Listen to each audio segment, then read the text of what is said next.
Part 35। क्या Rocky को होने लगा है प्यार का एहसास? इससे पहले कि एलिना कुछ कह पाती, रॉकी ने उसके हाथ को झटकते हुए उसे खुद से थोड़ा दूर किया और उसे अपनी नीली नजरों से घूरते हुए बोला, मुझे थोड़ा दूर रहो एलिना, मैं शादीशुदा हूँ और मुझे ये बिल्कुल पसंद नहीं कि कोई भी अनवांटेड लड़की मेरे करीब आए। कहते हुए रॉकी वहां से उठकर चला गया। एलिना उसकी बातों को सुनकर अपनी ही जगह पर ठगी सी रह गई। उसे तो अपने कानों पर यकीन ही नहीं हुआ। क्या रॉकी सच में शादीशुदा है? उसे इस बारे में कुछ भी पता नहीं था। वह बस रॉकी को जाता हुआ देखती रह गई। ऐसा नहीं हो सकता, कहते हुए एलिना की आंखों में आंसू आ गए। रॉकी तेज कदमों से कमरे में आया, लेकिन जब वह कमरे में आया तो कमरे का नजारा देखकर हैरान रह गया, क्योंकि नताशा अपना बिस्तर नीचे फ्लोर पर लगा रही थी। ये देखकर रॉकी थोड़ा हैरान होते हुए नताशा से बोला, ये तुम क्या कर रही हो? फ्लोर पर तुम बिस्तर क्यों लगा रही हो? रॉकी की बात सुनकर नताशा फ्लोर पर अपना बिस्तर लगाते हुए धीमे लेकिन गहरे गले से बोली, अपने सोने की तैयारी कर रही हूँ।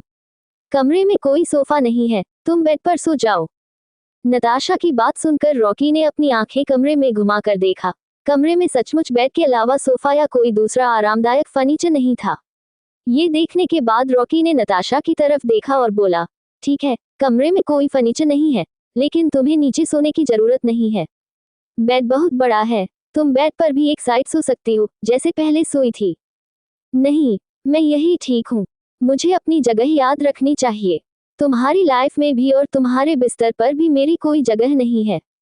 बेहतर है हम दोनों एक दूसरे से दूरी बनाकर रहें। जैसे आज तक तुम मुझे इग्नोर करते आए हो, आज भी कर दो। वैसे भी सिर्फ एक हफ्ते की बात है, उसके बाद तुम्हें मुझे इग्नोर करने की जरूरत भी नहीं पड़ेगी। कहते हुए नताशा अपना बिस्तर लगाकर एक तकिया लेकर फ्लोर पर ही लेट जाती है। रॉकी उसे ऐसा करते हुए देखता रह गया। वह नताशा से कुछ कहना चाहता था, पर न जाने क्यों उसकी जुबान से कुछ निकला ही नहीं। अब वह बिना कुछ बोले चुपचाप बेड पर लेट गया और सीलिंग की तरफ देखता रह गया। उसकी आंखों से नींद गायब थी और शायद नताशा का भी यही हाल था। नताशा अपनी आंखें बंद कर बहते हुए आंसू को रोकने की कोशिश करती रही, लेकिन वह आंसू जैसे उससे बगावत कर रहे थे, वे चुपचाप उसकी आंखों से आजाद हो रहे थे। वहीं दूसरी तरफ आशी के कमरे का माहौल काफी गर्म था। दोनों ही एक दूसरे की प्यार भरी दुनिया में खोए हुए थे। क्रिश और आशी दोनों की सिसकियों की आवाज कमरे में गूंज रही थी। क्रिश आज अपनी फायरफ्लाई को अपनी मोहब्बत और अपनी शिद्दत दिखा रहा था। वह बड़े ही प्यार से उसे किस करते हुए फिजिकल हो रहा था और आशी भी उसका पूरा साथ दे रही थी। उसके मुंह से निकलने वाली मीठी मीठी सिसकियां और उन सिसकियों में उसके साइको का नाम क्रिश को और भी ज्यादा पैशनेट और दीवाना बना रहे थे। आहे साइको, जैसा कि तुमने मुझे चैलेंज किया था कि मुझे अपना प्यार सबके सामने शो करना होगा, तो मैंने चैलेंज जीत लिया। मैंने अपना प्यार सबके सामने तुम्हें कन्फेस किया है, तो अब आज के बाद तुम मेरे प्यार पर कभी शक नहीं करोगे, तुम्हें याद है ना? You know what psycho, I love you, I really love you. और इस चीज के लिए तुम्हें मुझे चैलेंज करने की जरूरत नहीं थी। बस एक बार कहा होता कि तुम मेरे मुंह से मेरे प्यार का इजहार सुनना चाहते हो, मैं तो दिन भर तुम्हारा नाम ले सकती हूँ। अब तुम्हें मेरे प्यार पर यकीन तो हो गया ना साइको, बोलो। आहे कहते हुए आशी क्रिश के नीचे उसके चेहरे की तरफ देख रही थी और उसके प्यार भरे मूवमेंट्स को एंजॉय कर रही थी। तभी क्रिश उसकी बातों को सुनकर उसके होठों पर किस करते हुए बोला, तुम्हें नहीं लगता माय लव कि तुमने कुछ ज्यादा ही कर दिया? मैंने तो तुम्हें इतना करने के लिए नहीं कहा था, सिर्फ मुझे किस करने के लिए कहा था। ये सुनकर आशी मुस्कुराते हुए क्रिश के गले लगाकर बोली, प्यार में कुछ ज्यादा नहीं होता साइको, प्यार बस प्यार होता है जो मैं तुमसे करती हूँ। लेकिन तुम बताओ, क्या तुम मेरे लिए ऐसा कर सकते हो? मुझे पता है तुम ऐसा नहीं कर सकते, क्योंकि तुम्हें अपना एरोगेंट नेचर भी तो बचाकर रखना है। तुमने तो आज तक मुझे भी बड़ी मुश्किल से अपना लव कन्फेस किया है, सिर्फ 2 बार। उसके बाद तुम्हारे मुंह से तो मैं आई लव यू सुनती ही नहीं हूँ। ऐसा लगता है जैसे आई लव यू बोलोगे तो तुम्हारे दांत झड़ जाएंगे। कहते हुए आशी क्रिश के चेहरे की तरफ देखने लगी और क्रिश उसकी बातों को सुनकर अचानक एक शॉट मारता है। आहे साइको, आराम से, तुम बहुत एग्रेसिव हो, छोड़ो। कहते हुए आशी उसे खुद से दूर करने की कोशिश कर रही थी, लेकिन क्रिश उसे अपनी बाहों में और भी मजबूती से जकड़ते हुए बोला, don't even try to do that firefly, now it's impossible. मैं अब तुमसे कभी अलग नहीं हो सकता और मुझे तुम्हें अपना लव कन्फेस करने की जरूरत नहीं है। वक्त आने पर मैं तुम्हें वह साबित करके दिखाऊंगा। कहते हुए कृष एक बार फिर आशी के होठों पर होठ रखकर उसे किस करने लगा और अपनी मूवमेंट्स को लगातार जारी रखता था। आशी ना जाने कब तक उसके नीचे मौन कर रही थी, लेकिन कृष की बातों को सुनकर उसने दिल ही दिल में अपने आप से कहा, मुझे पता है साइको, तुम दिखाई नहीं हो लेकिन तुम मुझे बहुत प्यार करते हो और यही चीज मुझे तुमसे प्यार करने पर मजबूर कर चुकी है। तुम अपना लव कन्फेस करो या ना करो, लेकिन अपना लव तो मुझे शो जरूर करते हो, जिसे अब तुम्हारी स्टूपिड फायरफ्लाई समझने लगी है। कहते हुए आशी के चेहरे पर मुस्कान थी। वह काफी थकी हुई लग रही थी, लेकिन फिर भी कृष को खुद से दूर नहीं कर रही थी, क्योंकि कृष का प्यार आशी के लिए सब कुछ बन चुका था। रात लगभग 3 बजे। रॉकी को अब तक नींद नहीं आ रही थी। वह बिस्तर पर लेटे लेटे ना जाने कब तक सीलिंग को देख रहा था और नताशा के साथ बिताए हुए अपने कुछ पलों को याद कर रहा था जब वे लोग दोस्त थे। उस वक्त रॉकी और नताशा की बॉन्डिंग बहुत अच्छी थी, लेकिन शादी के बाद सब बदल गया। अब वह समर और नताशा की वार्निंग को देखकर न जाने क्यों दिल ही दिल में तकलीफ महसूस कर रहा था, जिसका कारण तो उसे भी नहीं पता था, या फिर वह समझने की कोशिश नहीं कर रहा था। लेकिन न जाने क्यों नताशा की आंखों में आंसू देखकर अब उसे अच्छा नहीं लग रहा था। यूं ही सोचते सोचते रॉकी अपने ख्यालों में खोया हुआ था, और तभी अचानक उसे महसूस हुआ कि कमरे में अजीब सी कुछ आवाज आ रही है। इस आवाज को सुनकर रॉकी अपनी जगह से उठकर बैठा। अब उसने धीरे से फ्लोर पर देखा तो नताशा ठंड से कांप रही थी। उसने अपने हाथ और पैरों को इकट्ठा कर लिया था और बिल्कुल छोटी गोल शेप में हो गई थी। वह गहरी नींद में थी। ये देखकर रॉकी अचानक ही परेशान हो गया। वह जल्दी से बिस्तर से उठा और नताशा को देखने लगा। उसने बिना कुछ सोचे समझे नताशा को अपने गले लगा लिया और अब वह उसकी पीठ को सहलाते हुए शांत करने की कोशिश करने लगा।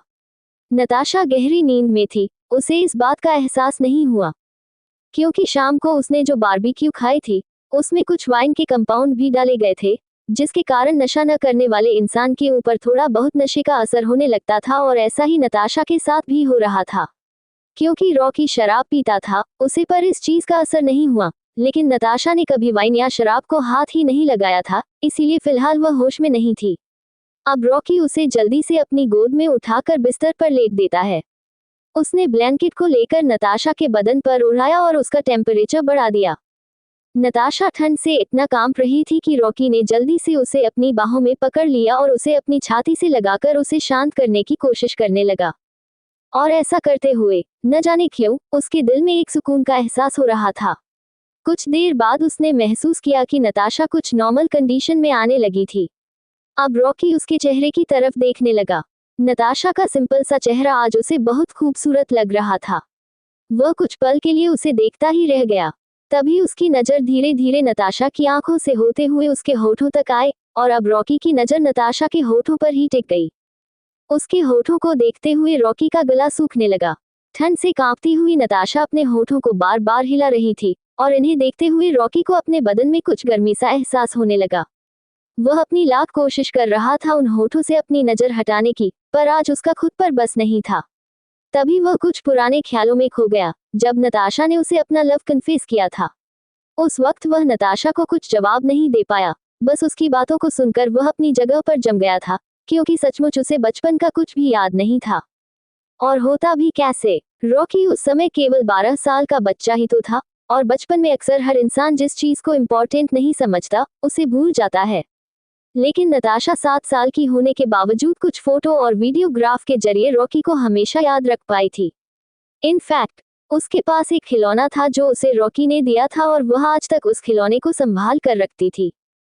घर आने के बाद रॉकी ने न जाने क्या सोचकर अपनी पुरानी फोटो एल्बम और कुछ बचपन की वीडियो को निकाल कर देखना शुरू किया, और उन वीडियो को देखने के बाद रॉकी को काफी कुछ याद आ चुका था, जब वह और नताशा बचपन में खेला करते थे।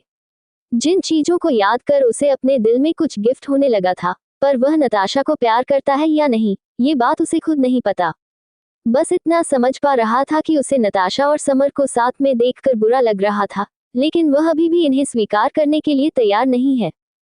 इन ख्यालों में खोए हुए रॉकी ने अपनी सोच से बाहर आकर धीरे धीरे नताशा के होठों की तरफ झुकते हुए उसे हल्का सा किस किया। ऐसा करते हुए उसकी आंखें खुद ब खुद बंद हो गईं। अब वह नताशा के चेहरे की तरफ देखते हुए अपने हाथों से उसके चेहरे को सहलाने लगा और धीरे से बोला, आई एम सॉरी नताशा, शायद जाने अनजाने में मैंने तुम्हें बहुत हर्ट किया है। वह रुका, फिर गहरी सांस लेते हुए बोला, पर नताशा, मैं तुम्हें कैसे बताऊं कि मैं खुद अपनी फीलिंग्स को लेकर बहुत परेशान हूँ।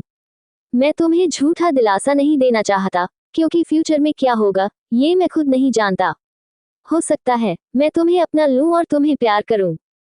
थोड़ी देर चुप रहने के बाद उसने धीरे से जोड़ा, लेकिन ये भी हो सकता है कि मैं अपनी पूरी जिंदगी तुम्हें सिर्फ स्ट्रगल करवाऊं। प्यार क्या होता है ये मैंने आशी को देखकर समझा था। मेरी बदकिस्मती थी कि वह प्यार मुझे मिल नहीं सका, और अब मैं उसकी खुशी में खुश हूँ। पर मैं तुम्हें ये कैसे समझाऊं कि अपनी मोहब्बत को भूलना इतना आसान नहीं होता। रॉकी की आवाज में दर्द छलक रहा था। उसने नताशा को और करीब करते हुए कहा, मुझे नहीं पता कि तुम मेरा इंतजार कर सकती हो या नहीं, और इसी वजह से मैं नहीं चाहता कि तुम मेरा इंतजार करो। तुम्हें आगे बढ़ना होगा नताशा, क्योंकि जिस चीज को लेकर मैं खुद कंफर्म नहीं हूँ उसके बारे में तुम्हें क्या बताऊं। इतना कहने के बाद रॉकी ने नताशा को अपने सीने से लगा लिया। उसके चेहरे पर भी दर्द और उलझन साफ झलक रही थी। वह बड़े प्यार से नताशा के चेहरे को देख रहा था। अगली सुबह नताशा की आंख खुली तो उसने खुद को बेड पर पाया। वह हैरान रह गई। खुद से बड़बड़ाते हुए उसने कहा, मैं तो नीचे फ्लोर पर सोई थी, फिर बेड पर कैसे आ गई। उसने कमरे में चारों तरफ नजर घुमाई, लेकिन रॉकी वहां नहीं था। कुछ पल सोचने के बाद उसने भारी मन से बाथरूम का रुख किया। फ्रेश होते वक्त उसकी आंखों में उदासी थी। उसने खुद से कहा, मुझे अब अपने दिमाग में बेकार की बातें लाने से बचना होगा। नताशा ने अपने दिल को समझा लिया कि शायद रॉकी कभी उससे प्यार नहीं करेगा। वह इस उम्मीद को छोड़ चुकी थी, क्योंकि वह जानती थी कि इस उम्मीद को जिंदा रखने का मतलब खुद को और तकलीफ देना था। दोपहर के लगभग 12 बजे सभी बच्चे अच्छी तरह तैयार होकर हॉर्स राइडिंग के मैदान में पहुंच चुके थे। सभी को पहले से ही हॉर्स राइडिंग की ट्रेनिंग दी जा चुकी थी और आज उनका प्रैक्टिस मैच था। रॉकी स्टेडियम में दूर बैठा ये सब देख रहा था, लेकिन वह इस मैच में भाग नहीं ले रहा था। दूसरी ओर अथर्व की तबीयत कुछ ठीक नहीं लग रही थी, शायद रात को बारबेक्यू खाने की वजह से। इसलिए वह अपने कमरे में आराम कर रहा था। गौरी, जिसे हॉर्स राइडिंग नहीं आती थी, मैदान के किनारे बैठकर बाकी बच्चों को देख रही थी। याना को हॉर्स राइडिंग अच्छी तरह आती थी, इसलिए वह भी मैच में हिस्सा ले रही थी। समर, नताशा, याना और आशी, ये चारों आज हॉर्स राइडिंग में भाग ले रहे थे। मैदान की दूसरी ओर क्रिश और राका स्टेडियम के किनारे बैठे हुए सब कुछ देख रहे थे। यह मैदान बहुत बड़ा और खुले क्षेत्र में था। जैसे ही क्रिश ने इशारा किया, घोड़ों को दौड़ाने के लिए हरी झंडी दिखाई गई। अचानक सभी घोड़े हवा से बातें करने लगे। समर सबसे आगे था, उसके पीछे याना, फिर आशी और सबसे पीछे नताशा। लेकिन तभी अचानक कुछ ऐसा हुआ जिसे देखकर सभी की आंखें हैरानी से फटी की फटी रह गईं। राधा, 20 साल की एक साधारण, संस्कारी लेकिन सांवली लड़की। बचपन से ही अपने सांवलेपन के कारण उसे समाज की तानों और जिल्लत का सामना करना पड़ा। परिवार की खुशी के लिए, अपनी इच्छा के विपरीत, उसे अरेंज मैरिज के लिए हाँ करनी पड़ी। वहीं दूसरी तरफ आदित्य राठौर, 26 साल का एक घमंडी और प्लेबॉय स्वभाव का व्यक्ति, जो एंटरटेनमेंट की दुनिया का जाना माना नाम है। हालांकि वह अपनी फैमिली से बेहद प्यार करता है। शादी के मंडप पर राधा की शादी टूट जाने के कारण आदित्य को परिवार के दबाव में आकर राधा से शादी करनी पड़ी। आदित्य को केवल खूबसूरत चीजों से प्यार है और शादी की पहली ही रात उसने राधा को अपनी पत्नी मानने से इनकार कर दिया। दुखी और असहाय राधा के जीवन में उम्मीद की किरण बनकर आया माधव। लेकिन क्या माधव के आने के बाद आदित्य को अपनी गलती का एहसास होगा? क्या वह राधा को अपनी पत्नी के रूप में स्वीकार करेगा? क्या होगा इस प्यार और जज्बातों से भरे लव ट्रायंगल का अंजाम? 196 में तुम्हें कुछ नहीं होने देता। क्योंकि रॉकी दूर स्टेडियम में बैठा हुआ था, वह इस मैच में भाग नहीं ले रहा था। अथर्व की भी आज थोड़ी तबीयत खराब लग रही थी, शायद रात को बारबेक्यू खाने के कारण, इसलिए वह अपने कमरे में आराम कर रहा था। गौरी को हॉर्स राइडिंग नहीं आती थी, वह साइड में बैठकर देख रही थी। याना को हॉर्स राइडिंग आती थी, इसीलिए वह इसमें भाग ले रही थी। आशी, समर, नताशा और याना ये चारों ही आज हॉर्स राइडिंग कर रहे थे। क्रिश और राका स्टेडियम के साइड में बैठे हुए थे। यह एक बहुत ही बड़ा मैदान था। और तभी क्रिश के इशारे पर सभी घोड़ों को दौड़ने के लिए हरी झंडी दिखा दी गई। अचानक ही सभी के घोड़े हवा से बातें करने लगे। समर सबसे आगे निकल रहा था, उसके पीछे याना, याना के पीछे आशी और सबसे पीछे नताशा थी। सभी हवा की तेजी से मैदान में अपने अपने घोड़े दौड़ा रहे थे। हमेशा की तरह आशी अब घोड़ा दौड़ते हुए याना को पीछे छोड़कर आगे बढ़ गई, लेकिन वह अभी भी समर के पीछे थी। ये देखकर आशी ने अपना घोड़ा दौड़ते हुए बच्चों की तरह मुंह बनाते हुए समर से कहा, समर के बच्चे, तुम मुझसे नहीं जीत सकते, तुम मेरे पीछे रहो, लेडीज फर्स्ट, लेडीज फर्स्ट। ये सुनकर समर जोर जोर से हंसते हुए बोला, हा हा हा हा, ये कौन सी बात हुई आशी, जितना है तो सामने से जीतो, इसमें लेडीज होकर फायदा उठाने की जरूरत नहीं है। यहाँ कोई इलेक्शन नहीं चल रहा है जो तुम्हारे लिए पहले ही 33% का कोटा बुक हो। आज देख मैं तुझे कैसे हराता हूँ, छिपकली कहीं की। लास्ट टाइम तुमने भी टेस्ट में चीटिंग करके अच्छे नंबर लाए थे और मुझे कुछ नहीं बताया। मेरे नंबर कम आए और मेरी पिटाई हुई राका से। आज देख मैं कैसे तुझे हरा कर तेरी साइको से पिटाई करवाता हूँ। दोनों हॉर्स राइडिंग करते हुए बातें कर रहे थे और तभी आशी का ध्यान नताशा की तरफ गया और वह नताशा को आवाज लगाते हुए बोली, अरे नताशा, तुम पीछे क्यों रह गई? यार थोड़ा तेजी दिखाओ, आज इस समर के बच्चे को हम दोनों मिलकर हराएंगे और लास्ट आने वाले को हमेशा की तरह पनिशमेंट मिलेगी। इसे मुर्गा बनते हुए देखकर बड़ा मजा आएगा। हा हा हा हा, मुर्गा कौन बनेगा, ये तो कंपटीशन खत्म होने के बाद पता चलेगा। कहते हुए समर अपने घोड़े की चाल को और भी तेज कर देता है और इसके साथ ही आशी भी अपनी घोड़ी की स्पीड को तेज कर देती है। याना उन लोगों का पीछा कर रही थी और नताशा भी अपनी तरफ से पूरी कोशिश कर रही थी कंपटीशन को जीतने के लिए, लेकिन तभी ना जाने कैसे अचानक ही नताशा के घोड़े का बैक टूट गया। अब नताशा काफी घबरा गई। वह अगले ही पल घोड़े से गिरने वाली थी, लेकिन उसने किसी तरह घोड़े के बाल को अपनी मुट्ठी में जकड़ते हुए उसके गले को अपनी बाहों में लपेट लिया और उसके ऊपर ही लेट गई। अब नताशा डर के मारे चिल्ला रही थी, help somebody, help please help. कहते हुए नताशा की आवाज में घबराहट साफ नजर आ रही थी। उसका घोड़ा अभी भी हवा की तेजी से दौड़ रहा था और यह नजारा देखने के बाद वहां लगभग सभी लोगों की आंखें हैरानी से बड़ी हो गईं। समर और आशी भी काफी घबरा गए। याना भी घबराते हुए अचानक अपने घोड़े के लगाम को कम कर देती है और दूर मैदान में बैठे हुए क्रिश और रॉकी यह नजारा देखकर हैरान रह गए। राका भी काफी घबरा गया। How did this happen, Natasha is in danger. और ये देखने के बाद क्रिश अचानक ही अपनी जगह से खड़ा होते हुए राका को कमांड देते हुए बोला, राका कम फास्ट। कहते हुए क्रिश जैसे ही स्टेडियम से बाहर निकलने को हुआ, तभी उसने देखा अचानक ही रॉकी स्टेडियम के बाहर छलांग लगा देता है और यह नजारा देखकर क्रिश हैरान रह गया, क्योंकि वह लोग इस वक्त स्टेडियम के जिस जगह पर थे वह लगभग 50 फीट की ऊंचाई पर था। हालांकि क्रिश और रॉकी के लिए ये करना इम्पॉसिबल नहीं था, लेकिन रॉकी की स्पीड देखकर क्रिश उसे देखता ही रह गया। अब राका तुरंत ही वहां से भागा, लेकिन क्रिश चुपचाप अपनी जगह पर बैठ गया, क्योंकि अब उसके दिमाग में कुछ चल रहा था। उसके चेहरे पर एक तिरछी मुस्कान थी। वह अपने गालों पर हाथ रखकर बड़ी स्टाइल और एटीट्यूड के साथ अब होने वाला नजारा देखने के लिए बैठ गया। इधर रॉकी जल्दी से घबराते हुए अगले ही जंप में याना का घोड़ा अपने कंट्रोल में ले लेता है और अब वह हवा की तेजी के साथ नताशा के घोड़े के पीछे दौड़ गया। इधर नताशा घबराहट के मारे जोर जोर से रो रही थी और मदद मांग रही थी, क्योंकि वह सचमुच गिरने वाली थी। उसने खुद को किस तरह बैलेंस किया था ये बात सिर्फ वही समझ सकती थी और उसके घोड़े की स्पीड बहुत तेज थी। ये बात सच है कि अगर वह गिर जाती तो नताशा का क्या होता वह तो भगवान ही जाने। आशी और समर अपने घोड़े के साथ नताशा के पीछे दौड़ रहे थे। वह उसे बचाने की कोशिश कर रहे थे, लेकिन नताशा का घोड़ा अब उन दोनों की पहुंच से दूर जा चुका था। वह दोनों भी नताशा के लिए काफी परेशान थे। कुछ देर बाद रॉकी का घोड़ा नताशा के घोड़े के बराबर दौड़ रहा था। रॉकी के माथे से पसीना बह रहा था। उसके घोड़े की स्पीड इतनी थी कि कोई सोच भी नहीं सकता था। अब रॉकी नताशा के बराबर अपना घोड़ा दौड़ते हुए नताशा की तरफ देखते हुए अपना हाथ नताशा की तरफ बढ़ाते हुए बोला, नताशा घबराओ मत, मैं आ गया हूँ, कम हियर, मेरा हाथ पकड़ो। अपने बराबर में रॉकी को देखकर नताशा यूं ही घोड़े से चिपके हुए अपना सिर ना में हिलाते हुए बोली, नहीं, मैं नहीं आ सकती, मैं गिर जाऊंगी। कहते हुए नताशा जोर जोर से रो रही थी और उसे रोता हुआ देखकर रॉकी उसे समझते हुए बोला, तुम नहीं गिरोगी नताशा, मुझ पर भरोसा करो, मेरे पास आओ। ये सुनने के बाद नताशा रोते हुए रॉकी की तरफ देखते हुए बोली, नहीं, मैं नहीं आऊंगी, तुम मुझसे नफरत करते हो, मुझे तुम पर भरोसा नहीं है, तुम्हें मेरी परवाह नहीं है, यू जस्ट हेट मी। कहते हुए नताशा बहुत ही ज्यादा रो रही थी और नताशा के घोड़े की स्पीड और भी तेज हो गई। लेकिन नताशा की बातों को सुनकर रॉकी के दिल में एक दर्द और चुभन होने लगी।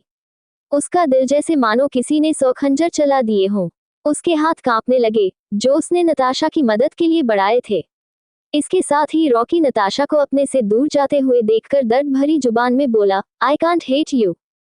इतना कहने के बाद रॉकी एक ठंडी सांस लेते हुए एक बार फिर अपने घोड़े की स्पीड और भी तेज कर देता है। कुछ देर बाद वह नताशा के घोड़े के बराबर दौड़ते हुए था और अब रॉकी जान चुका था कि उसके पास कोई और रास्ता नहीं है। नताशा उस पर भरोसा नहीं करती और कहीं न कहीं ये सनबूझी सी स्थिति का जिम्मेदार वही था, लेकिन फिलहाल ये सब सोचने का वक्त नहीं था। रॉकी बड़ी मुश्किल से अपना बैलेंस बनाए रखते हुए दौड़ते हुए घोड़े के ऊपर किसी तरह से खड़ा हो जाता है। वह अपनी बगल में दौड़ रहे नताशा के घोड़े की तरफ देखते हुए धीरे से झुका और फिर हिम्मत जुटाकर अचानक ही एक जोरदार छलांग लगा दी। नताशा उसकी इस मूव से हैरान रह गई। नताशा घोड़े के गले को पकड़कर उस पर लेटी हुई थी और रो रही थी। रॉकी अगले ही पल उसके पीछे बैठा हुआ था। अब वह नताशा को अपनी कमर से थामकर अपने करीब लाते हुए दूसरे हाथ से घोड़े के गले को पकड़कर नताशा से बोला, घबराओ मत, मैं आ गया हूँ। इन शब्दों को कहते हुए रॉकी भी काफी परेशान और घबराया हुआ लग रहा था। उसकी आवाज में एक कंपकपाहट थी और रॉकी की बात सुनकर, इससे पहले कि नताशा कोई प्रतिक्रिया कर पाती, रॉकी ने अगले ही पल नताशा की कमर पर अपने हाथ मजबूती से रखते हुए उसे अपने सीने से लगा लिया और दूसरे हाथ से घोड़े के गले को काफी मजबूती से पकड़ लिया। इसके साथ ही वह अब घोड़े को कंट्रोल में लाने की कोशिश करने लगा। ऐसा करते हुए नताशा और रॉकी एक दूसरे के काफी करीब थे। नताशा अपना चेहरा हल्का सा पीछे की तरफ घुमाते हुए रॉकी को देख रही थी और रॉकी हॉर्स राइडिंग करने में अपना ध्यान लगाते हुए नजर आ रहा था। रॉकी को अपने इतने करीब देखकर नताशा का दिल एक बार फिर धड़कने लगा। उसे अपने दिल में काफी बेचैनी होने लगी, यह सोचकर कि रॉकी उसे बचाने आया है, जबकि उसने तो शायद इस चीज से उम्मीद ही छोड़ दी थी। और तभी हॉर्स राइडिंग करते हुए रॉकी की नजर भी नताशा की आंखों और चेहरे की तरफ गई, जो उसे ही पीछे पलटकर देख रही थी। अब रॉकी नताशा की काली गहरी आंखों में झांकते हुए अपने चेहरे पर कुछ इमोशन लाते हुए बोला, एक बार फिर पूछ रहा हूँ, डू यू ट्रस्ट मी? इस बार रॉकी के ऐसा पूछने पर न जाने क्यों नताशा की आंखों में एक भरोसा था। उसने धीरे से हाँ में सिर हिलाया। ये देखकर रॉकी धीरे से उसके माथे पर किस करता है और ऐसा होते ही जाने अनजाने में नताशा की आंखें बंद हो गईं।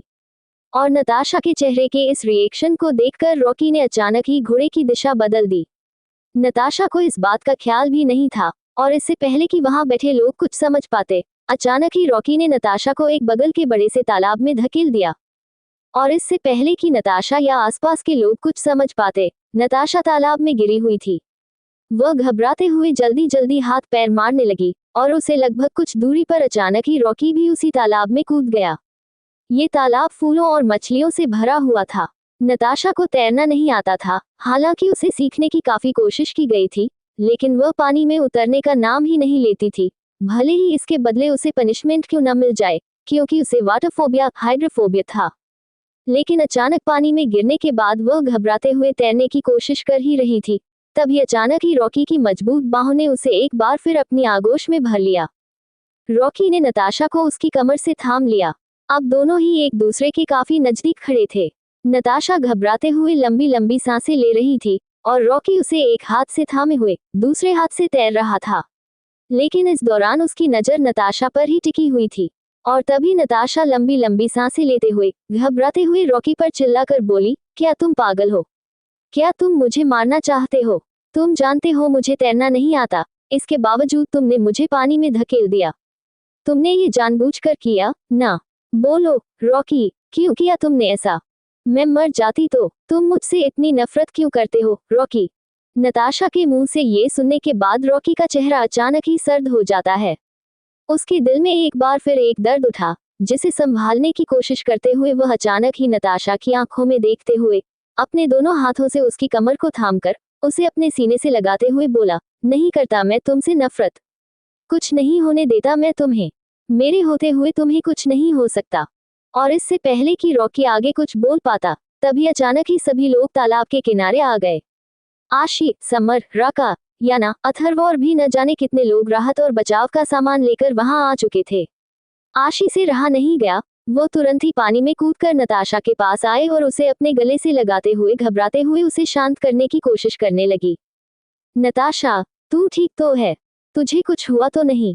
समर और अथर्व भी पानी में कूद चुके थे। वह लोग भी नताशा को संभालने लगे, लेकिन नताशा का ध्यान तो रॉकी की तरफ था। और रॉकी इतने सारे लोगों को देखकर अपने होश में आया कि न जाने वह आज क्या कहने वाला था। अब वह आगे कुछ नहीं कहता। वह धीरे धीरे अपने कदम पीछे की तरफ ले जाने लगा और देखते ही देखते वह नताशा से दूर हो गया। कुछ ही पल बाद वह नताशा को वहीं छोड़कर बिना किसी से कुछ कहे तेज कदमों के साथ वहां से चला गया, लेकिन नताशा अपने बेचैन नजरों से रॉकी को देख रही थी। इतने सारे लोगों के बीच वह भी कुछ कह नहीं पाए। वह रॉकी की बात सुनना चाहती थी, न जाने क्यों उसके दिल में एक बेचैनी थी। लेकिन अब सभी लोग उसे संभालते हुए उसे एक बड़े से कंबल से लपेटकर नदी से बाहर लेकर आए। कुछ ही देर में वहां मेडिकल फैसिलिटी आ चुकी थी और नताशा का चेकअप किया जा रहा था। खुशी की बात यह थी कि उसे कुछ चोट नहीं लगी थी, थोड़ी बहुत खरोंचें लगी थी। अथर्व अपनी बहन के लिए काफी परेशान हो रहा था। उसकी आंखों में आंसू थे, जो देखकर आशी उसे संभालने की कोशिश कर रही थी। तभी कृष उन लोगों से कुछ दूरी पर खड़े, अपने सीने पर हाथ बांधे, आंखों पर गॉगल्स चढ़ाए, चेहरे पर तिरछी मुस्कान लिए दूर जा रहे रॉकी को देख रहा था।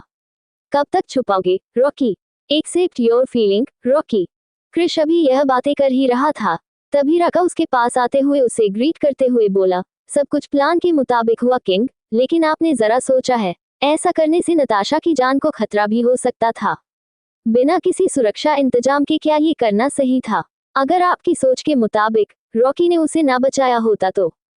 राका की बात सुनकर कृष दूर जा रहे रॉकी की तरफ देखते हुए राका से बोला, मोहब्बत बाजी ही खतरों की है राका, इसमें हर पल मारना होता है। और जहां तक बात है रॉकी की, तो वह उसे जरूर बचाता, क्योंकि वह जितना खुद को जानता है, उससे ज्यादा मैं उसे जानता हूँ। वह नताशा को कुछ भी नहीं होने देता। स्टूपिड जिद करके बैठा है और इसीलिए अपनी फीलिंग को एक्सेप्ट नहीं कर रहा। लेकिन वह भूल गया है, मैं भी किंग हूँ, और प्लेयर चाहे कितना भी अच्छा क्यों न हो, किंग की बराबरी नहीं कर सकता। तीर एकदम निशाने पर लगा है। आई होप इसके बाद सब ठीक हो जाए, वरना मुझे अपनी अगली चाल चलनी होगी। कहते हुए कृष के चेहरे पर तिरछी मुस्कान थी। 197 कृष और आशी की क्लोजनेस। अगर आपकी सोच के मुताबिक रॉकी ने उसे न बचाया होता तो? राका की बात सुनकर कृष दूर जा रहे रॉकी की तरफ देखते हुए राका से बोला, मोहब्बत बाजी ही खतरों की है राका, इसमें हर पल मरना होता है। और जहां तक बात है रॉकी की, तो वह उसे जरूर बचाता, क्योंकि वह जितना खुद को जानता है, उससे ज्यादा मैं उसे जानता हूँ। वह नताशा को कुछ भी नहीं होने देता। स्टूपिड जिद करके बैठा है और इसीलिए अपनी फीलिंग को एक्सेप्ट नहीं कर रहा। लेकिन वह भूल गया है, मैं भी किंग हूँ, और प्लेयर चाहे कितना भी अच्छा क्यों न हो, किंग की बराबरी नहीं कर सकता। तीर एकदम निशाने पर लगा है। आई होप इसके बाद सब ठीक हो जाए, वरना मुझे अपनी अगली चाल चलनी होगी। कहते हुए कृष के चेहरे पर तिरछी मुस्कान थी। लगभग 1 घंटे बाद, दोपहर के लगभग 2 o'clock बजे, नताशा अब खुद को काफी रिलैक्स फील कर रही थी। उसे हल्की फुल्की खरोंचें आई थी, जिन पर बैंडेज हो चुके थे। आशी उसे सपोर्ट करते हुए कमरे में लेकर आई, और नताशा अपने कपड़े चेंज करने के बाद बिस्तर पर बैठी हुई थी। आशी ने उसे थोड़ा नाश्ता कराया और उसे आराम करने के लिए कहकर कमरे से बाहर चली गई। लेकिन कमरे में आने के बाद नताशा की आंखें रॉकी को ही ढूंढ रही थी। न जाने क्यों नताशा के कानों में बार बार रॉकी की बातें गूंज रही थी, कि वह उससे नफरत नहीं करता और वह नताशा को कुछ नहीं होने देता, क्योंकि। और उसके बाद के जो शब्द रॉकी कहते कहते रुक गए थे। इन शब्दों में नताशा के दिल में खलबली मचा दी थी। वह जानना चाहती थी, आखिर रॉकी क्या कहना चाहता था। लेकिन नताशा ने देखा, कमरे में रॉकी नहीं था। अब नताशा रॉकी का इंतजार करने लगी। इधर दूसरी तरफ आशी, गौरी और निक के साथ बाहर गार्डन में बैठी हुई थी। वह नताशा के साथ हुई घटना को याद कर काफी परेशान लग रही थी। तभी गौरी ने आशी से कहा, शांत हो जाए दीदी, जो होना था सो हो गया। हम लोगों को तो शुक्र मनाना चाहिए कि रॉकी भाई ने नताशा दीदी को बचा लिया, वरना बहुत कुछ गलत हो सकता था।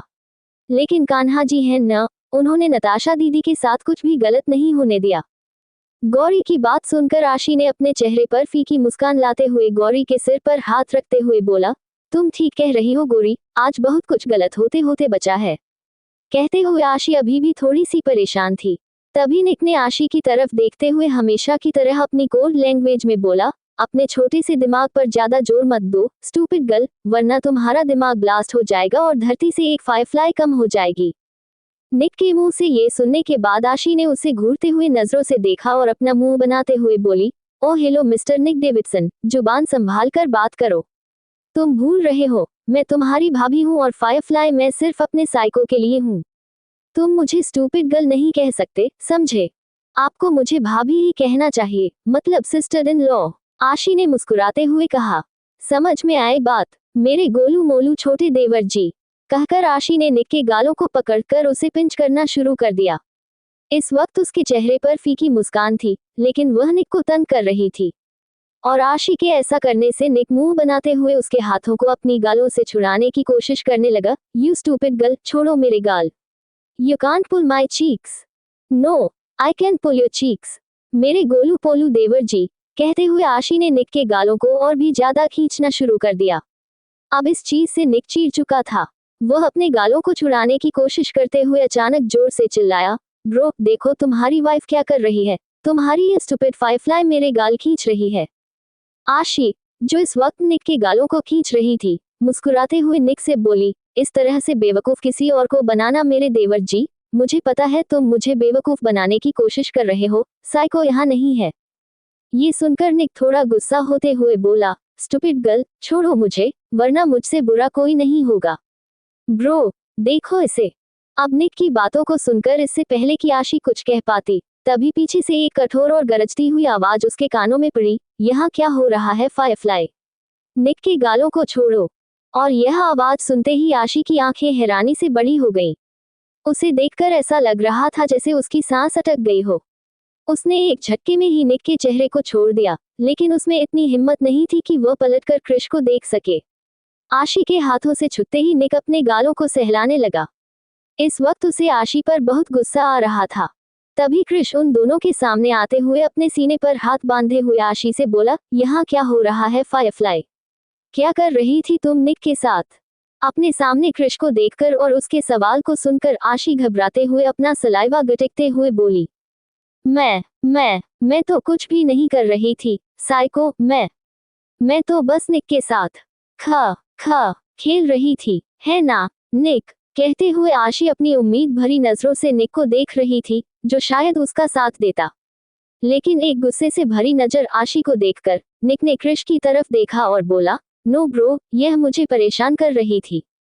It was pulling my cheeks. Nick के मुंह से ये सुनकर क्रिश ने आशी को सवालिया नजर से देखा। आशी जल्दी से घबराते हुए अपनी जगह से उठकर खड़ी हुई और अपनी कमर पर हाथ रखकर निक को घूरते हुए मुंह बनाकर बोली, अच्छा, मैं तुम्हारे गाल खींच रही थी, तो जरा ये भी बता दो कि मैं क्यों खींच रही थी। साइको, मैं तुम्हें बताती हूँ, ये निक मुझे स्टूपिड गर्ल कहता है। मैंने इसे कहा कि मैं इसकी भाभी हूँ, यह मुझे भाभी बोले, पर यह मान ही नहीं रहा था। अब तुम ही कुछ बोलो ना। कहते हुए आशी अपनी नाक चढ़ाकर निक को देख रही थी। अब निक जैसे ही कुछ कहने वाला था, तभी क्रिश ने आशी को अपनी कोल्ड वॉइस में बोला, शट अप फायरफ्लाई। ये सुनने के बाद आशी क्रिश को हैरान नजरों से देखते हुए बोली, अरे लेकिन साइको, मैंने कहा ना, शट अप फायरफ्लाई। अब तुम कुछ नहीं बोलोगी, कहते हुए क्रिश ने उसे कमांड दिया। ये सुनकर आशी का चेहरा मायूस हो गया, उसने अपना चेहरा नीचे लटका लिया। आशी को डांट खाते हुए देखकर निक के चेहरे पर एक मुस्कान आ गई। लेकिन तभी क्रिश की तरफ देखते हुए उसने अपनी कोल्ड वॉइस में बोला, Nick, Firefly is your sister in law. Behave yourself and show some manners. Say sorry to Firefly. ये सुनकर निक हैरानी से क्रिश की तरफ देखने लगा और बोला, but bro, she is. Shut up, Nick, I said, say sorry. कहते हुए क्रिश अपनी ठंडी निगाहों से निक की तरफ देख रहा था। अब क्रिश के चेहरे के कोल्ड एक्सप्रेशन को देखकर निक ना चाहते हुए भी आशी की तरफ देखते हुए बोला, सॉरी स्टूपिड गर्ल। और तभी उसकी नजर क्रिश की तरफ गई और उसने अपनी बात को संभालते हुए कहा, आई मीन सॉरी आशी। क्रिश गुस्से से निक को घूरते हुए निक मुंह बनाते हुए अनाइंग लैंग्वेज में, ओके फाइन भाभी, आई एम सॉरी भाभी। कहते हुए निक के चेहरे के एक्सप्रेशन सड़े हुए थे, लेकिन क्रिश को अपना सपोर्ट करते हुए देखकर आशी के चेहरे पर एक बड़ी सी मुस्कान आ गई। उसने खुश होकर कहा, इट्स ओके देवर जी, and I am sorry to pull your cheeks. कहते हुए आशी ने उसके बाल बिगाड़ दिए, जो देखकर निक को और भी चिढ़ हो गई। आशी को इतना खुश देखकर क्रिश उसे देखते रह गया। निक के साथ ज्यादा फ्रेंडली होते हुए और आशी का पूरा ध्यान अभी भी निक की तरफ देखकर क्रिश को कुछ खास अच्छा नहीं लगा था। उसने अगले ही पल आशी की कमर में हाथ डालकर उसे झटके से अपने करीब खींचा। ये सब इतना जल्दी हुआ कि आशी को कुछ भी समझ नहीं आया। झटके से खींचे जाने के कारण आशी अचानक ही क्रिश के सीने से लग गई और उसके हाथ क्रिश के सीने पर चले गए।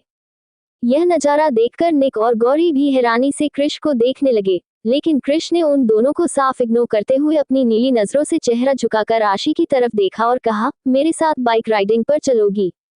और बाइक राइडिंग का नाम सुनते ही आशी के चेहरे पर बड़ी सी मुस्कान आ गई। उसने बहुत ही खुश और एक्साइटेड होते हुए कहा, बाइक राइडिंग, ऑफ कोर्स मैं चलूंगी साइको। चलो जल्दी चलते हैं। बाय गौरी, बाय निक, कहते हुए आशी ने क्रिश का हाथ पकड़कर उसे जल्दी जल्दी वहां से ले जाने लगी। और तभी उसने पलटकर निक को अपनी जीभ दिखा दी, यानी वह उसे चिढ़ा रही थी। ये देखकर निक का मुंह सड़ा हुआ बन गया, लेकिन ये चीज शायद क्रिश ने नोटिस कर ली थी। उसने आशी के सिर को पकड़कर सामने की तरफ घुमा दिया और उसे अपनी कोल्ड वॉइस में कहा, बच्चों की तरह एक्ट करना छोड़ दो फायरफ्लाई, अब तुम बड़ी हो गई हो। इतना कहते हुए क्रिश अचानक ही आशी को अपनी गोद में ब्राइडल स्टाइल में उठा लिया। और क्रिश की बातों को सुनकर आशी गिरने के डर से उसके गले में अपनी बाहें लपेटकर उसके गाल पर हल्का किस करते हुए बोली, क्या तुम सचमुच चाहते हो कि मैं अपनी नादानी छोड़ दूं, साइको? हम बोलो। ये सुनकर क्रिश आगे चलते हुए उसके चेहरे की तरफ देखते हुए अपने चेहरे के एक्सप्रेशन को हल्का नॉर्मल करते हुए बोला, नहीं, तुम जैसी हो वैसी ही रहना फायरफ्लाई। कहते हुए क्रिश की आंखों में आशी के लिए कुछ था जिसे समझकर आशी भी मुस्कुराते हुए उसकी आंखों में देखते हुए बोली, इसलिए तो मैं अब तक तुम्हारी फायरफ्लाई हूँ साइको। कहते हुए आशी ने दिल ही दिल में अपने आप से कहा, इसलिए तो मैं तुम्हें अपनी सच्चाई नहीं बताने दी, साइको। आई विश कि तुम्हें कभी भी मेरी सच्चाई पता न चले, क्योंकि मैं तुम्हारा ये प्यार, केयर और प्रोटेक्टिव नेचर खोना नहीं चाहती। कहते हुए आशी की आंखों में कुछ दर्द और डर था कि कहीं क्रिश को उसकी मैच्योरिटी के बारे में पता न चल जाए, क्योंकि वह उसके सामने बच्ची बनकर ही रहना चाहती थी। आशी को क्रिश का अपने लिए प्यार और पैम्परिंग करना अच्छा लगता था। जब वह उसे डांटता था, उसकी फिक्र करता था, उसकी रक्षा करता था, वह कभी नहीं चाहती थी कि क्रिश को ये सब पता चले और उससे ये सब दूर हो जाए। इधर दूसरी तरफ क्रिश और आशी को जाते हुए देखकर निक मुंह बनाते हुए अपने आप से बोला, स्टूपिड गर्ल। और निक को ऐसा कहते हुए सुनकर गौरी उसके कंधे पर हाथ रखते हुए मुस्कुराकर बोली, उनकी बेवकूफियां ही हैं जो तुम्हारे भाई के चेहरे पर मुस्कान ला आती हैं। देखा नहीं तुमने, क्रिश जीजू आशी दीदी के लिए कितने प्रोटेक्टिव हैं। और गौरी की बात को सुनकर निक उसके चेहरे की तरफ देखते हुए बोला, I know, that's why I tolerate his nonsense. वह इतनी स्टूपिड है, बच्चों की तरह एक्ट करती है, बहुत ज्यादा ब्यूटीफुल भी नहीं है। पता नहीं मेरे सुपर स्मार्ट भाइयों को वह कैसे पसंद आ गई। एक ने उससे शादी कर ली है और दूसरा उसकी याद में अब तक अपनी वाइफ को एक्सेप्ट नहीं कर पाया। उन दोनों का टेस्ट इतना बुरा कैसे हो सकता है? कहते हुए निक ने सड़ा सा मुंह बना लिया, जो देखकर गौरी मुस्कुराते हुए बोली, इसी को प्यार कहते हैं निक। सामने वाला चाहे जैसा भी हो, अगर हमें उससे प्यार है तो उसकी अच्छाइयाँ बुराइयाँ कुछ भी नजर नहीं आता, हमें सिर्फ वह नजर आता है। और हमारी आशी दीदी तो इतनी अच्छी है। वैसे तुम ज्यादा नाटक मत करो, मुझे भी पता है तुम भी उन्हें बहुत पसंद करते हो, बस झूठ मूठ में रूड होने का नाटक कर रहे हो।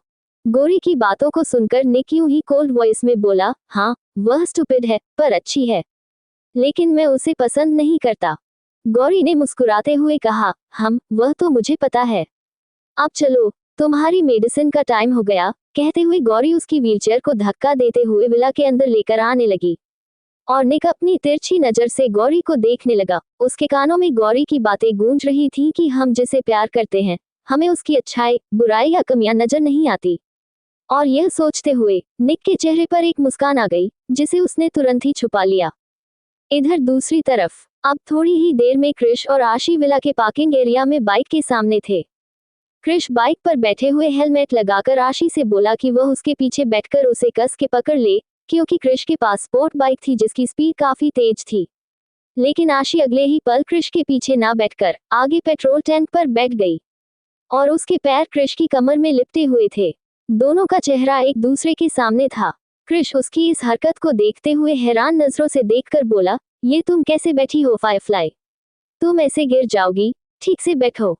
आशी ने बच्चों की तरह अपने होंठ बाहर निकालकर होंठों का छोटा सा पाउट बनाते हुए न में सर हिलाते हुए क्रिश से कहा, नहीं, मैं नहीं गिरूंगी, तुम्हारे होते हुए मुझे कुछ नहीं होगा साइको, मुझे तो ऐसे ही बैठना है। कहते हुए उसने क्रिश के सीने पर अपना सिर रखकर उसे कस के हक कर लिया। और आशी की आंखों में अपने लिए विश्वास और उसकी बचकानी हरकत को देखकर क्रिश के चेहरे पर एक हल्की सी मुस्कान आ गई। उसने आशी के गाल को अपने एक हाथ से पिंच करते हुए कहा, फायरफ्लाई, तुम कब सुधरोगी? आशी ने मुस्कुराते हुए सरना में हिलाते हुए कहा, कभी नहीं साइको। ये सुनकर क्रिश झुककर उसके होठों पर हल्का किस करता है। इसके बाद उसने आशी को हेलमेट पहना दिया और खुद भी हेलमेट पहनकर हाथों में लेदर ग्लव्स पहनकर बाइक को स्टार्ट किया। लेकिन बाइक को चलाने से पहले उसने एक बार फिर आशी से कहा, मुझे जोर से पकड़ लेना, तुम तैयार हो? तो चलिए। इतना कहने के बाद क्रिश की बाइक अब हवा से बातें करते हुए एक ही पल में वहां से गायब हो गई। दोनों ही इस बात से अनजान थे कि अपने कमरे की बालकनी में खड़ी नताशा उन दोनों के इस प्यारे और लविंग मोमेंट को देख रही थी। और इसे देखते हुए उसके चेहरे पर एक बड़ी सी मुस्कान के साथ आंखों में आंसू थे। और तभी उसके पीछे से रॉकी जाकर उसकी बगल में खड़ा हो गया। उसने नताशा को बाहर क्रिश और आशी को देखते हुए देख लिया था। अब वह नताशा की तरफ बिना देखे सामने गार्डन का व्यू देखते हुए बोला, क्या देख रही हो? नताशा ने मुस्कुराते हुए कहा, देख रही हूँ, जब प्यार हमारे साथ होता है तो सब कुछ कितना खूबसूरत लगता है। इंसान को मौत का भी डर नहीं होता। कितने खुशकिस्मत होते हैं वह लोग जिन्हें प्यार नसीब होता है और वह प्यार हासिल भी होता है। अब आशी को ही देख लो, क्रिश चाहे दूसरों के लिए कुछ भी हो, चाहे कितना भी खतरनाक या डेविल क्यों ना हो, लेकिन उसके लिए हमेशा एक प्रोटेक्टर है।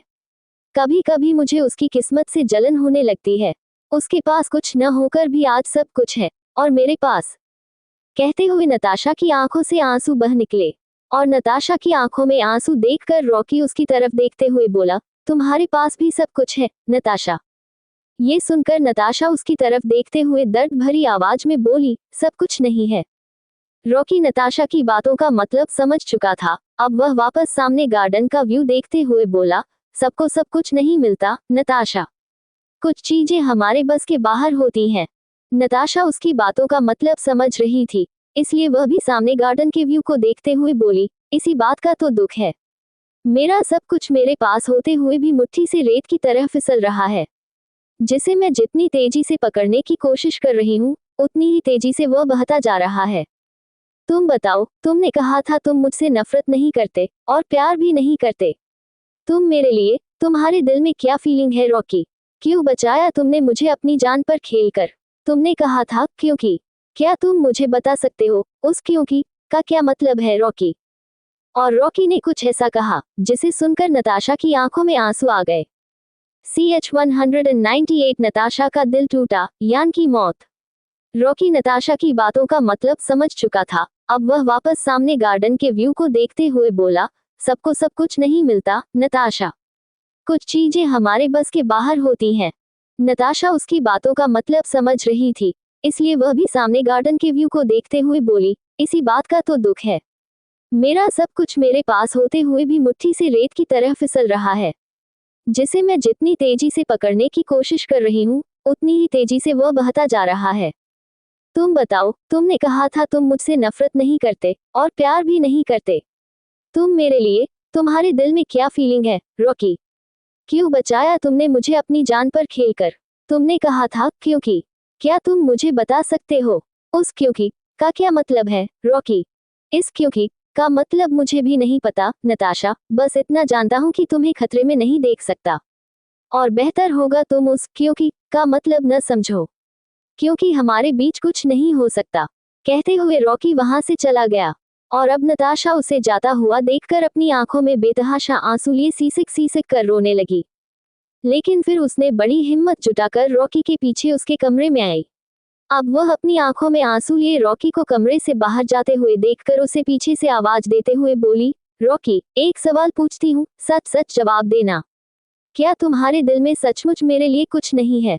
लाइफ में कभी ऐसा हो कि मैं तुमसे बहुत दूर हो जाऊं, कभी लौटकर तुम्हारी जिंदगी में ना आ सकूं, या जिंदगी भर सिर्फ तुम्हारा इंतजार करती रहूं?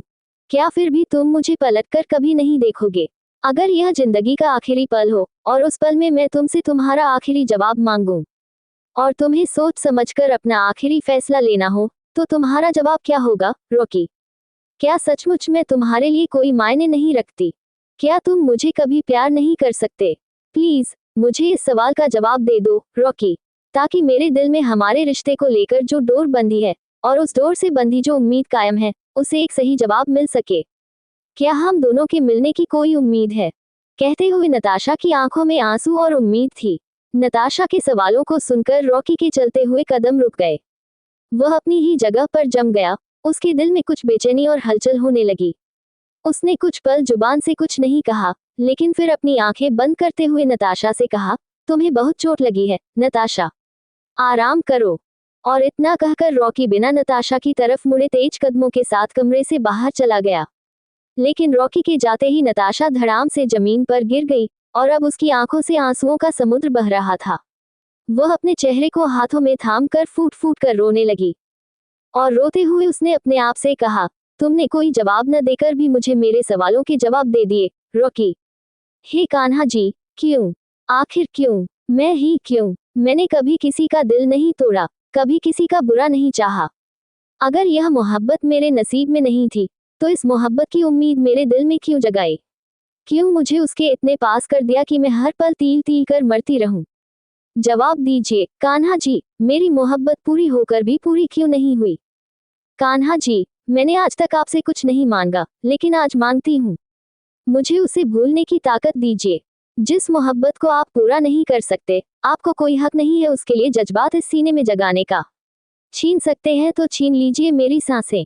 उसने मुझे बहुत रुलाया है, कान्हा जी, लेकिन सच तो यह है, इन आंसुओं की वजह वह नहीं, आप हैं। आप हैं, कान्हा जी, सिर्फ आप हैं। कहते हुए नताशा अपने दिल पर हाथ रखकर फूट फूट कर रोने लगी। उसे इस वक्त अपने दिल में बहुत दर्द हो रहा था। वह इतनी दर्द में थी कि अचानक ही फर्श पर लेट गई और आसमान की तरफ देखकर चिल्लाते हुए रोने लगी, कान्हा जी, सब आपकी वजह से हुआ है, कान्हा जी, मैं आपको इसके लिए कभी माफ नहीं करूंगी। कभी माफ नहीं करूंगी, कभी माफ नहीं करूंगी।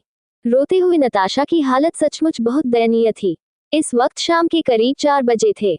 आसमान साफ था, लेकिन न जाने कैसे अचानक ही आसमान में काले बादलों ने घेर लिया। काफी तेज तूफानी हवाएं चलने लगी। आसमान के परिंदे घबराकर इधर उधर उड़ने लगे। जंगली जानवरों के दिल में भी अजीब सी हलचल हो गई। उन सब के बीच भी खलबली मच गई।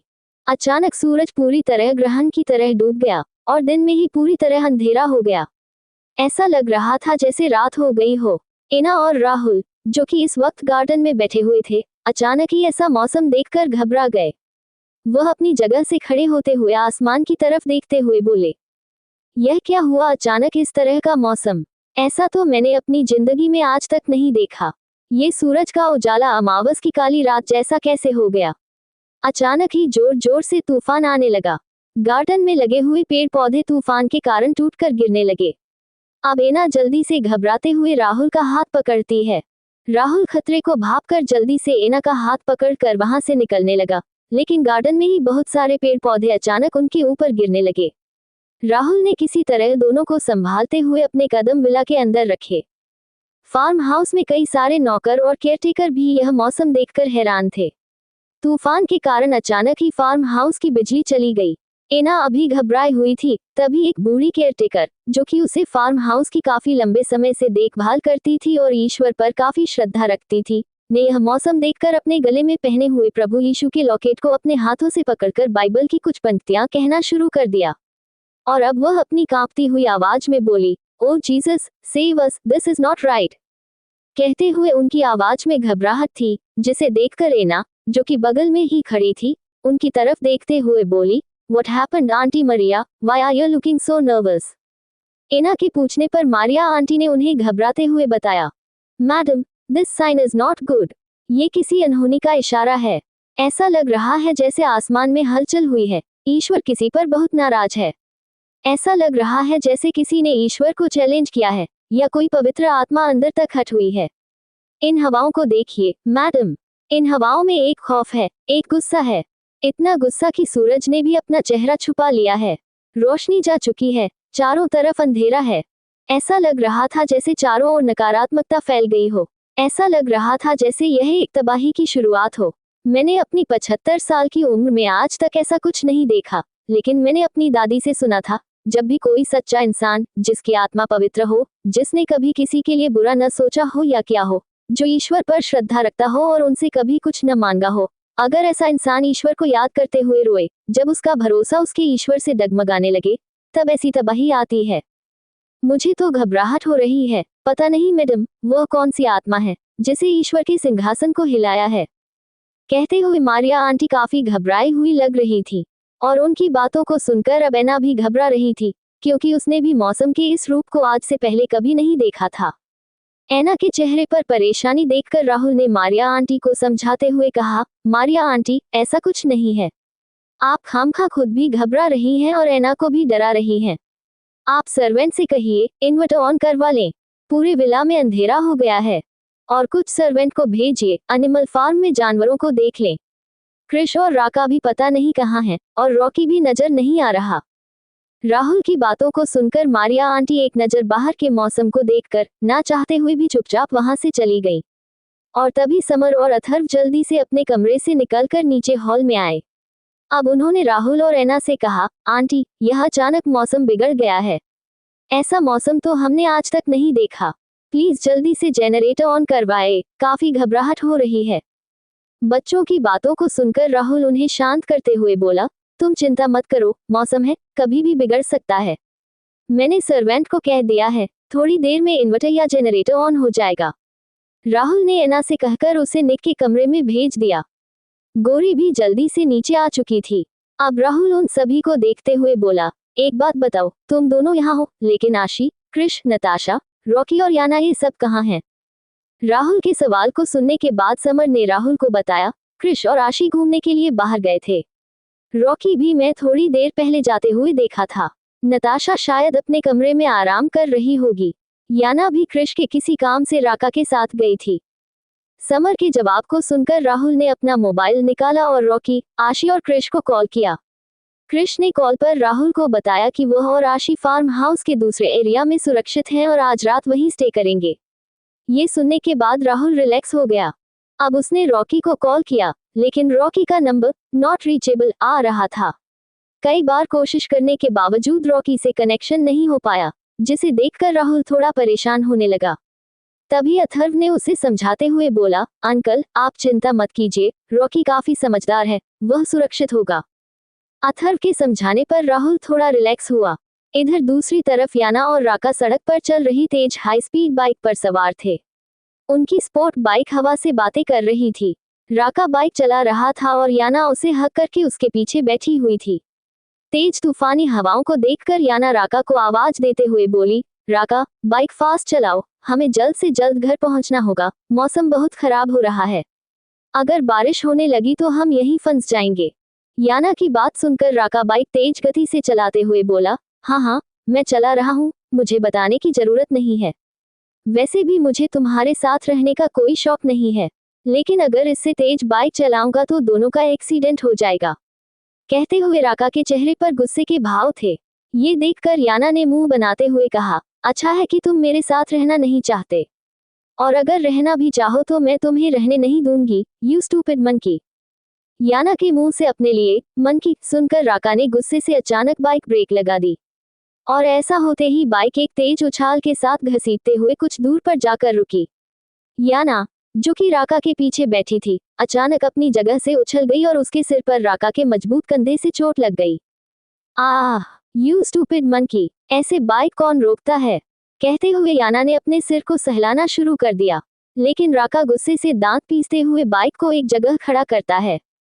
इससे पहले कि याना कुछ समझ पाती, राका ने एक झटके में उसके कंधे से पकड़कर उसे खींचकर बाइक से नीचे गिरा दिया।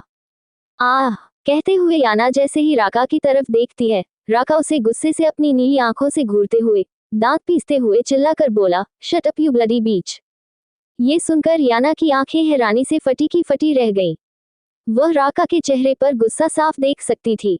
अब राका गुस्से से तेज कदमों से उसके पास आया और झुककर याना के बालों को पीछे से पकड़कर उसे अपनी मुट्ठी में जकड़ते हुए चबाकर बोला, बस बहुत हो गया, बहुत जुबान चलती है तुम्हारी, बहुत घमंड है तुम्हें खुद पर। आखिर है क्या तुम्हारे पास? आज तक किसी ने मुझसे ऐसी बातें नहीं की। राका नाम है मेरा, अपने किंग के अलावा मैं अपनी भी नहीं सुनता। तो तुम तो एक सिंपल सी लड़की हो। आज तक मैं तुम्हारी बकवास सिर्फ अपने किंग के कारण सुन रहा हूँ, वरना एक ही सेकंड में मेरी बुलेट तुम्हारी खोपड़ी के आर पार होती। आज तक तुम्हारी इतनी बकवास सुन रहा हूँ, लेकिन तुम्हारी जुबान तो और लंबी होती जा रही है। बट यू डोंट वरी, आज मैं तुम्हारी जुबान हमेशा के लिए खामोश कर दूंगा। राका क्या चीज है, उसकी ताकत का अंदाजा तुम्हें आज होगा। कहते हुए राका ने अचानक याना को वापस जमीन पर फेंक दिया। और ऐसा होते ही याना, जो अब तक राका की मजबूत हाथों से अपने बालों को छुड़ाने की कोशिश कर रही थी और उसकी आंखों में घबराहट के साथ आंसू थे, जमीन पर गिरते ही माथे से टकराकर चोट खा गई और खून बहने लगा। वह तुरंत ही अपने माथे पर हाथ रखकर अपने जख्म को महसूस करती है और आंखों में आंसू लिए राका की तरफ देखती है। उसकी आंखें हैरानी से फैल गईं, क्योंकि राका ने अपने पॉकेट से गन निकालकर उसके ऊपर गन पॉइंट कर दिया था। और राका के हाथों में गन देखकर याना घबराते हुए सड़क पर पीछे की तरफ सरकते हुए राका से बोली, नहीं, तुम ऐसा नहीं कर सकते, तुम मुझे नहीं मार सकते। Oh really, do you really think so? कहते हुए राका के चेहरे पर एक ईविल स्माइल थी। इस वक्त वह पूरा इलाका जंगल से घिरा हुआ था। सड़क के दोनों तरफ घना जंगल था और उस सड़क पर कोई भी गाड़ी दूर दूर तक नहीं थी। ऊपर से मौसम इतना खराब था कि कुछ भी साफ साफ देख पाना लगभग नामुमकिन था। अचानक ही वहां बहुत तेज मूसलधार बारिश होने लगी। अब इस बारिश में याना घबराते हुए अपने सामने मौत के फरिश्ते राका को देख रही थी। याना जानती थी कि राका बहुत खतरनाक है और अगर उसने ठान लिया तो वह याना को मार भी सकता है। डर के मारे याना की आंखों में आंसू आ गए और वह राका की तरफ देखते हुए बोली, नहीं राका, प्लीज ऐसा मत करो, देखो मैं जानती हूँ मुझसे गलती हुई है, पर प्लीज मुझे मत मारो। लेकिन याना को इस तरह रोते हुए देखकर भी राका के चेहरे के एक्सप्रेशन में कोई बदलाव नहीं आया। अब वह अपनी गन को लोड करते हुए, उसके ट्रिगर पर अपनी उंगली रखते हुए, गुस्से से याना की तरफ देखते हुए बोला, गुड बाय याना लुइस। इतना कहते ही वहां एक गन फायरिंग की आवाज आई और इसके साथ ही याना की एक दर्दनाक चीख की आवाज सुनाई दी। नहीं, नहीं, उंगली से दाहिनी ओर इशारा। अगर आपको ये स्टोरी पसंद आए तो चैनल को सब्सक्राइब जरूर करें और बेल आइकॉन दबाएं ताकि अगला पार्ट मिस न हो।